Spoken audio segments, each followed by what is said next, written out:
Church and the Climate Crisis, a 5-part podcast series commissioned by the New Zealand Baptist Union.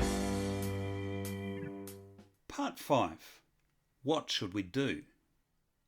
As episode 1 showed, God has made us caretakers of this planet. Yet our lives have coincided with a triple planetary crisis. Lots of people I know want to get on the right side of this and want to be part of the change that the world so desperately needs. But how can we know what to do? And how can we know that what we do is going to count? The great news is, lots of help is available, including an advisory group set up by Arosha called Eco Church.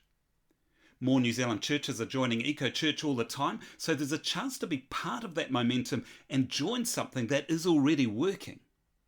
You can check out their super helpful website, ecochurch.org.nz, and you can find them on Facebook also. Here are some questions I put to Eco Church's Rebecca Webb. When you start journeying with a church, do you have a particular pathway in mind for them? How does it work when a church signs up? Often a church will come to us with several ideas of what they already want to do. Yeah. So they may already be focused on waste and want to do something about that. They may have a high water usage and need ideas as to how they can tackle that. Or they might be in a really old building, and so energy usage is a big thing for them. There are a range of interests that churches have, and so we usually start with that. Yeah. Yeah, so it's all about what the church is interested in and what's relevant to their community, their building and context. Sometimes a church congregation is very small or elderly and just don't have the resources or capacity to be able to do something outdoors that requires a lot of muscle power. Or maybe they're a bigger church and actually the dishwasher is downstairs from where they have coffee, and so having reusable cups is not an option, but getting people to bring their own keep cup is. And so being creative about the type of solution. Our resources at Eco Church are separated into 5 different categories. They're leadership, worship and teaching, church buildings and facilities, church land and grounds, community and global engagement, and sustainable living. We have a self-assessment worksheet that has several ideas in each of these categories, and it helps people to think about what's relevant to us at the moment, what are we already doing, and what do we want to explore. So they can pick those things straight off the page and run with it, or it can help generate more ideas in those categories. And so if a church does get stuck or stalls a bit, then we often refer them back to the self-assessment worksheet to get more ideas of what to do. Love that description of what Eco Church offers and that self-assessment worksheet. And while she was talking, I found myself thinking about how some of us work really hard at sustainable living on our own. But I could see how engaging it becomes when churches suddenly start doing this together. Later in the interview, I found out that Eco Church have got a carbon calculator specially adapted for churches. Here's Rebecca on that. We have the 360 carbon calculator. It was originally designed by Climate Stewards in the UK, which is a part of Arosha, and we have adapted it for New Zealand use by using New Zealand emission factors and tailored it for churches by including typical spending categories that you'd expect to find in churches. So the carbon calculator is online. It includes 9 categories such as energy, travel, food, waste and water. And it is quite an involved process to go through because it requires access to your church accounts. But then it gives a full picture of what the carbon footprint of a church is, and churches can use that to decide what to prioritise. Ponsonby Baptist has recently used our carbon calculator to work out their carbon footprint. How did they do? They got a team together to gather all the important necessary information and found that their top 3 groups of emissions were transport, energy and general expenditure.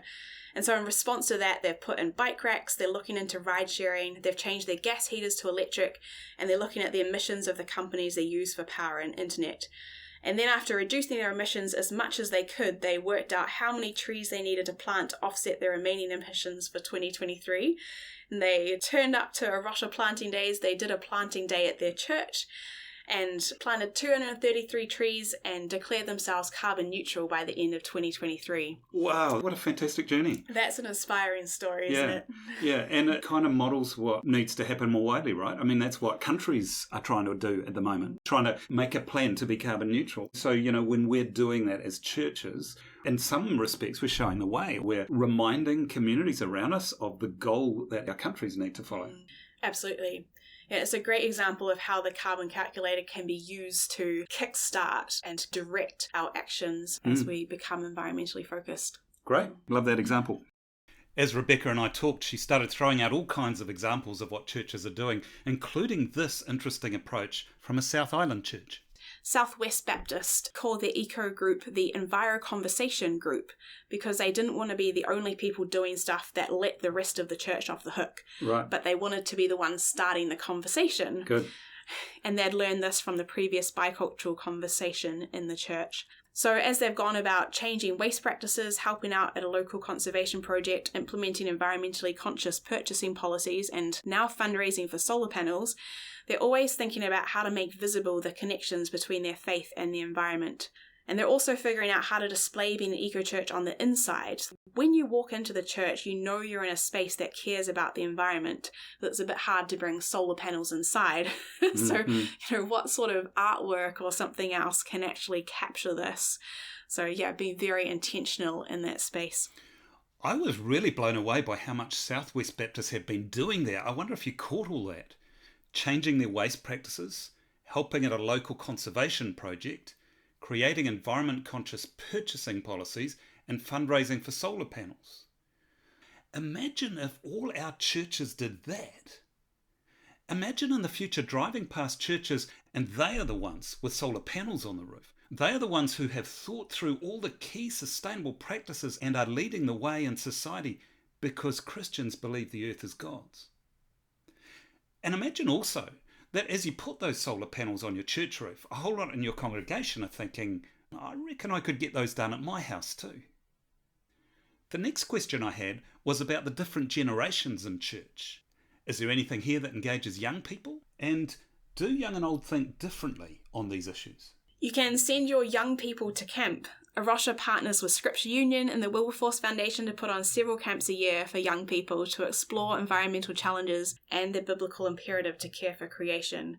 For instance, Sustain Camp is coming up in October in Raglan for years 7 to 10, and early to mid-September there's the 7-day or 11-day E3 Wilderness Expeditions for years 12 to 13 around the country. Have you noticed generational differences in how young and old think or talk about this? In a word, yes. I have noticed that young people are particularly concerned about the environment and therefore passionate about sustainability, although this often comes as a source of anxiety. There was a youth survey done in Aotearoa in 2019, a survey of almost 8,000 10 to 24-year-olds. When they were asked what is contributing to youth mental health challenges, the number one thing was the impact of social media and technology. And number two was bleak futures and climate change. Wow. So it's really up there with what young people are anxious about. And this makes sense. You know, they've been born into a world that is in a climate crisis. They haven't had the decades of bliss that some of us have had. And they are the ones that will see the outcomes of what our world leaders are deciding now. So understandably, they are passionate about sustainability. I have also found, though, that the elderly have a lot of knowledge. They grew up before plastic and fast fashion, and they know how to repair clothes to make them last and preserve food and compost well. A couple of months ago at a church's waste audit, I had a lady telling me all about her worm farm, and we lamented together about the trickiness of recycling or composting tea bags. So if this generation has the capacity, they can really help our communities relearn these skills that we seem to have lost in the intermediate years. That's quite a major thing that's happened in my lifetime, is that people don't fix stuff anymore. Yeah, we live in a culture now of throw it away and just get a new one. Yes. And it is often cheaper. Like I think of my grandma's generation, and she was a seamstress and owned her own business for a while, making clothes for people. But it was cheaper than buying them. But now that's not the case. You can buy baby clothes for a couple of dollars each. So why would you even try to make or knit your own? But we don't have to live that way. We can really value our clothes, especially, look after them well and fix them. One of our churches has run a repair cafe. They've got some older people who know how to fix electronic appliances in particular, but also some older ladies who do a lot of sewing. And they open this cafe once a month and they invite people to bring their broken stuff in to get it fixed so that it has a new lease of life. And that's a wonderful way to combat this fast fashion, fast technology culture. Yeah, that's really destroying the planet. I love what you're saying there too, because the solution to what we've got here is actually generations working together. It's not that one generation's right and the other's wrong. There are learnings from both generations with which together we can move forward on this and make some real change. We need each other. And I think sometimes our kind of middle-aged generation think, well, what's the point? I'm just going to leave it to the young people. I'm not going to be around here for much longer. But we do need to work together to share knowledge, to share skills, and get a better solution. Great to hear that this can bring the different generations of church together. Speaking of which, here's a church that gives out awards. Chartwell Cooperating Parish is one of our churches in Kirikiriroa, Hamilton. So last year, at the end of 2023, they introduced this Eco Church Awards Day to acknowledge the actions by members of their parish towards environmental change and improvement. They celebrated things like raising awareness of environmental issues, research and advocacy, cultivating and selling plants. Some people had run a book sale. There had been champions for the gully restoration project that the church was involved in. And everyone got this little certificate and was able to come up the front and just be celebrated for what they did as a community. And I think that's a great way to reflect on what we do as a church. And also encourage the individuals in our church that actually we see you and we see what you're doing and the impact that you are making, and be inspirational to the rest of the congregation. Gotta love the creativity of that. It sounded like a lot of fun. And having seen so many ways in which this work can benefit our churches, I started wondering about it also from a mission point of view and how this kind of church activity might be viewed by the outside world. Have a listen to this. We've noticed that conservation work is a great foundation for other mission. Let me tell you a story. The River Church in Otatahi, Christchurch look after a 2-kilometre stretch on the Opawahu River called the Donkey Track, which is a bit of a hilarious name. So one Sunday a month, instead of their regular church service, they all head down to the Donkey Track. And over the last 3 years, we've spent time together weeding, planting, watering the new plantings, picking up the rubbish, and as they describe it, talking to the ducks. They've planted over 3,000 trees, restoring the natural habitat to the river. So not only has this river been restored, the actions of this church have inspired a local school. And so now the school come along and other churches have joined and lots of connections have been made in the community. We often get people saying that creation care distracts us from discipleship or other forms of mission. But more and more in Eco Church, we're finding that working together for the health of the environment leads to some great discipleship moments. Right. Now, you're working side by side on a common project, able to have conversations when you're in this different context. You are experiencing God in the outdoors, in the environment, without the constraints of 4 walls around you. You may have come across the 5 marks of mission. They are sharing the good news, nurturing followers of Jesus, offering loving service, seeking justice and reconciliation, and caring for creation. And you'll notice that caring for creation is 5th in that list, and it is often last or an afterthought for many people when they think of mission. But what this story from Christchurch illustrates to us, and we've seen this in multiple other churches, particularly as they've engaged in practical conservation work outside, is that actually if you do creation care first, the rest of those forms of mission flow out of that. You know, when people are passing by on the donkey track, there's a public walkway next door, and they see a group of people out there caring for this piece of land, putting new plants in the ground. They're like, well, why are you doing that? They often get people stopping and being curious, and this opportunity to be able to share our conviction about God's creation with others. And by working the land, we're helping to bring justice to the land and reconciliation between people and the land. So that's a real learning that we can take from our eco-church work, is that conservation work is this great foundation for other forms of mission. So rather than keeping it as the afterthought, it can be a thing that kickstarts and enables a whole lot of other things. I've often thought that churches do so much good stuff indoors and it's invisible. The world doesn't see it. It's harder to walk by and ask questions when you're within the 4 walls of a church building. But in getting out and following what is one of the marks of mission, creation care itself, it's actually opening up possibilities for all of those other ones as well. So quite holistic kind of mission is coming out of it. Yeah. And it's a great witness. The public are very invested in environmental issues at the moment, and when they see Christians caring for our environment, it kind of twigs something in their mind. They're like, oh, why are you doing that? So it gives us a chance to explain and perhaps correct people's perceptions of who we are and why we actually want to care for the environment. So good to hear about the synergy this brings as a church goes about mission. If you're a pastor or a worship leader, you'll also be interested in material for our services and how you can get some initial conversations going. Actually talking about the environment and talking about creation care, I think, is really important. At Eco Church, we have a number of resources, and one of the areas that we try and support is leadership, teaching, and worship. And this covers things from resources to sermons, small group studies, curriculum for children and families. It's got creation care focused songs that we could use in our corporate worship times together. And we've also got environmental focused resources for events in the liturgical year, such as Easter and Pentecost, and even Matariki. And of course, the season of creation, which is the month of September, is also a big focus.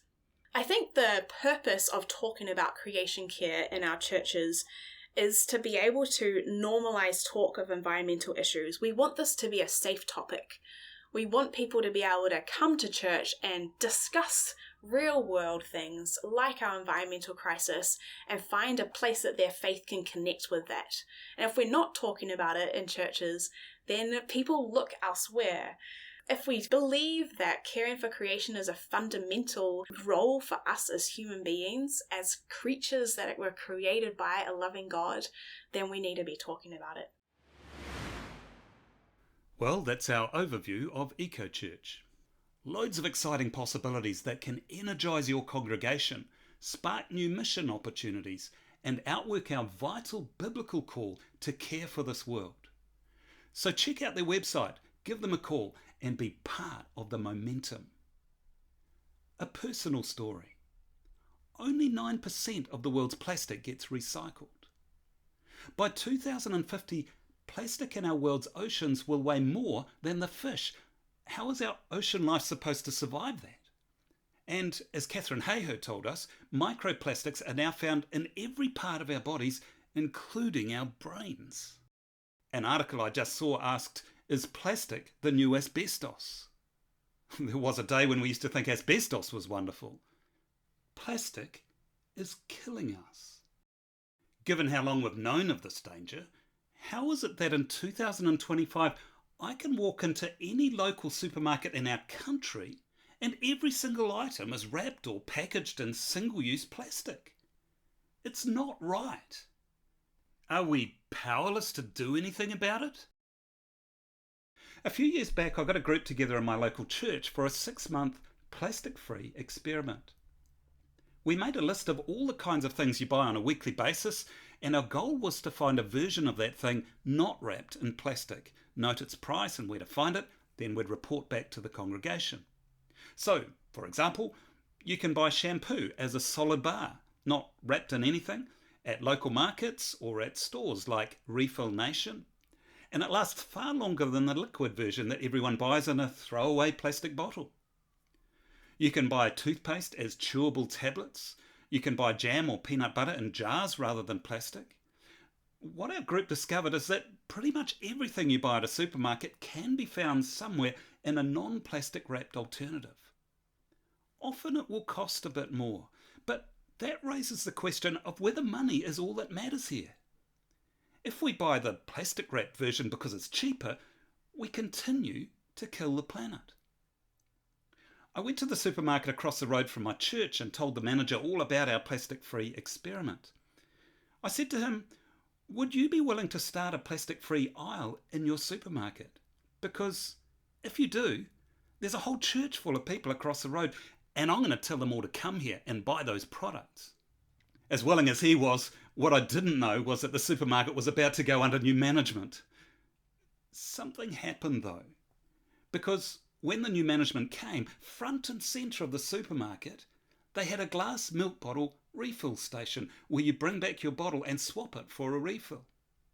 For the next 5 years I went there and didn't need to buy a single plastic milk bottle. Now, living in another part of Auckland, I've been approaching supermarkets asking them to do the same milk bottle system and telling them that if they engage it, I'll be telling lots of people to go there. And I'm looking to start another plastic-free journey with folk in my new church. The point is this: churches are a sleeping giant. When congregations awaken to the scriptural mandate to care for the earth, and when they see their potential to act together, they can make grassroots change and turn around communities across our country. And what is it that's going to decisively change the policies of our governments? What is it that's going to change the way businesses wrap all their products in plastic? It's people like us who want things to be different. While the world sleepwalks through a crisis, the churches of our country have an extraordinary opportunity right in front of them to help lead the way. All the contributors in this series believe in that opportunity, and that is why this series is called Church and the Climate Crisis. I hope you've enjoyed this podcast series, and if you found it helpful, please do share it with others. A PDF is attached with links to resources from Catherine Hayhoe, Peter Harris's A Rocha, and of course, EcoChurch. The hardest thing about writing 341, the climate musical, was writing the ending. How do you write a rousing final anthem about climate change? There are dangers of making light of the issue, or of leaving people feeling guilt-ridden, or depressed, or even angry. It felt like the song needed to be realistic, but aspirational. This song builds up slowly and is a prayer for the many climate-affected parts of the world and a call to action. Here's the first part of the song, sung by a single vocalist, but in the show it's a full cast song with different characters on each line.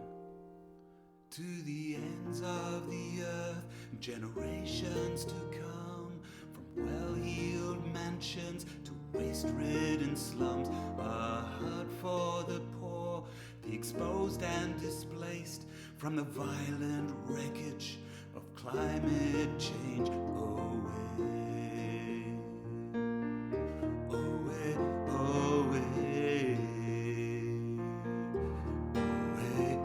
To the thousands dependent on shrinking Lake Chad, ice loss for the Inuit of Alaska and Greenland, cyclones and flooding in Bangladesh, Canadian wildfires, Spain's heat wave deaths.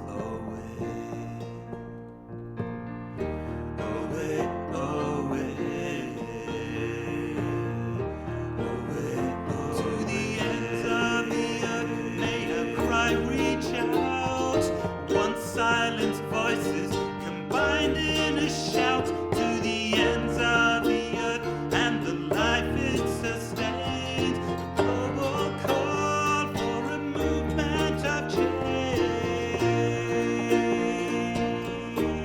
The ends of the earth. The ends of the island is threatened by rising seas. Solomon's, the Caymans, and the Maldives, to coastal city dwellers when floods are extreme, recalling the moment we lost New Orleans.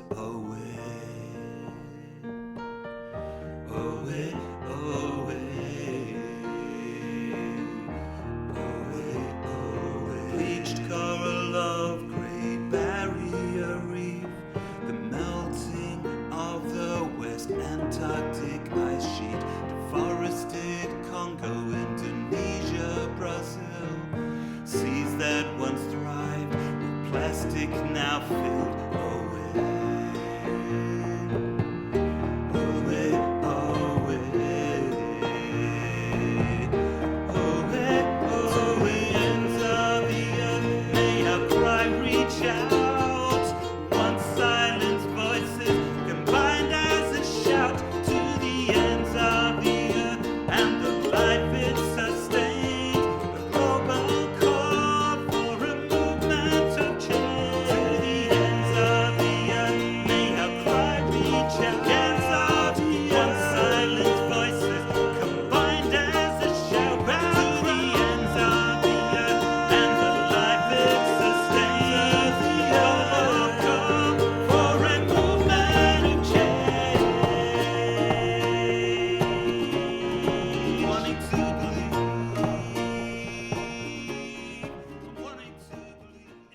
To come and see the show, which performs in Auckland in late March and early April 2025, go to toitoicollective.com. That's toitoi, T-O-I, all one word, toitoicollective.com. Thanks for listening.